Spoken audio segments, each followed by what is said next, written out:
So before I cut all these sweet peas, I just had to let you all see them. I'm just going to walk along. These are the English sweet pea seeds that we import from England.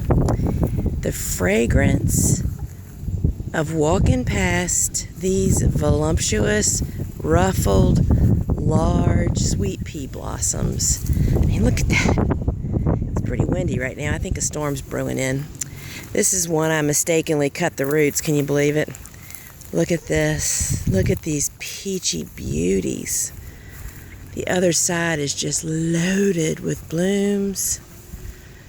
These are just absolutely amazing. Amazing. This is Karen Louise, the lavender. And the deep purple down here is Sir Max Hastings.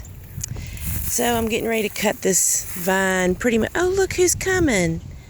The other sweet pea we have around here. So, sweet peas, we plant them in the fall. You'll be hearing more about this with something we have coming up here in the next few weeks. So, you can grow these even when you live in the South.